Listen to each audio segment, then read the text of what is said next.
हमारे देश को किसकी नज़र लग गई? आखिर क्या हो रहा है? क्या चल रहा है ऐसा? क्यों ऐसा हो रहा है कि कुछ भी सही नहीं हो पा रहा है? भूख, भ्रष्टाचार, महँगाई, बेरोज़गारी बढ़ती जा रही है। ऐसा क्यों? और सरकार जो है वो अपने ऐसा कह सकते हैं कि रोम जल रहा था, नीरो बंसी बजा रहा था। तो हमारा जो नीरो है वो बंसी बजा रहा है। और चाहे कोई भी हो, नई पार्टी जो है एक सीजेपी है ना, कांग्रेस जनता पार्टी, वो धर्मेंद्र प्रधान का इस्तीफ़ा माँगने में लगे हुए हैं। धर्मेंद्र प्रधान एक प्यादा है, उसके इस्तीफ़ा माँगने से कुछ होगा नहीं। जो मेन समस्या है, मेन जड़ है कि सरकार ही पूरी जड़ है। और इसको उखाड़ने के लिए अब ये बच्चे हैं, इनकी समझ में आ गया है कि अगर इनका भविष्य खराब हो रहा है तो किसकी वजह से हो रहा है। तो अब ये जो नई पीढ़ी है, वो युवा पीढ़ी है, वो आ रही है, सामने आ रही है और जल्दी ही कुछ ना कुछ अच्छा होने वाला है।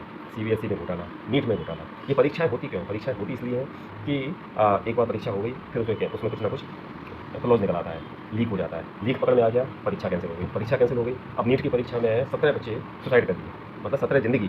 एक माँ-बाप को उनके दिल से पूछिए, उनको अपने बच्चों को बड़ा करने में 18-20 साल तक बड़ा करने में कितनी केयर करनी पड़ती है, कितना मेहनत करनी पड़ती है, कितना ख़्याल रखना पड़ता है और वो 18-20 साल का बच्चा किसी वजह से, किसी सदमे में आकर सुसाइड कर लेता है। क्या बीत रही होगी उनके माँ-बाप के ऊपर, क्या बीतेगी?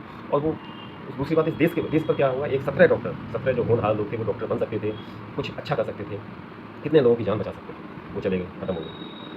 ऐसे ही सीबीएसई में देखिए, सीबीएसई में ऐसी कंपनी को टेंडर दिया गया है कि जो पहले से ही बदनाम थी, और बदनाम के साथ साथ अब की जो टेंडर दिया गया है उसमें टेंडर में ब्लैक लिस्ट करने की शर्त ही हटा दी गई। जुर्माना लगा सकते हैं, यानी कि उनको पहले से पता था कि खेल होगा, खेल करेंगे हम, और उसमें ब्लैक लिस्ट भी किया जा सकता है। दवा में तो ब्लैक लिस्ट वाला कॉलम ही नहीं है, जो एमओयू साइन हुआ है उसमें ब्लैक लिस्ट का कॉलम नहीं है, उसमें केवल कॉलम है जुर्माना वगैरह लगा सकते हैं। तो जुर्माना लग जाएगा, क्या फ़र्क पड़ता है, करो। इसके बाद जो बच्चे जिनको कॉपी चाहिए चेक करने के लिए या कुछ और चाहिए, तो उसके लिए फीस देनी पड़ेगी। तो कितने लाख बच्चे हैं और कितने अरबों अरबों रुपया आएगा। तो ये सब शिक्षा है या कमाई का साधन? अब शिक्षा जो यूट्यूब पर जो टीचर्स लोग हैं वो शिक्षा दे रहे हैं वाक़ई में, उनके लिए अंजना कह रही है, जो आज तक की एडिटर है, वो बोलती है इनको कि ये 2 कौड़ी के हैं। तो भाई तुम कितने कौड़ी के हो? तुम तो साला दलाली में तुम्हें जूता-चप्पल तक चाट रही हो तुम।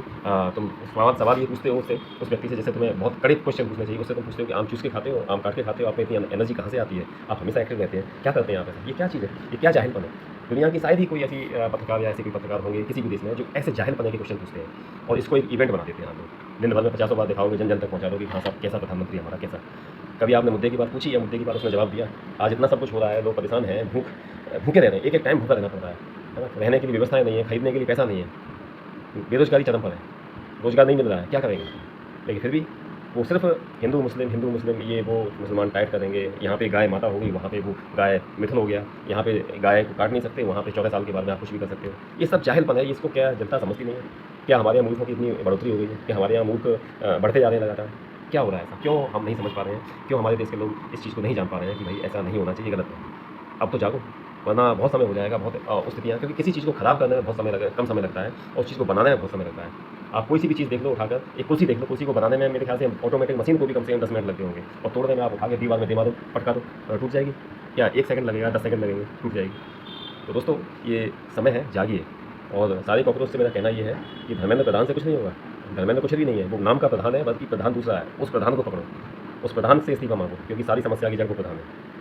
अब समझ गए तो ठीक है, नहीं समझ पाए तो कुछ नहीं कह सकते।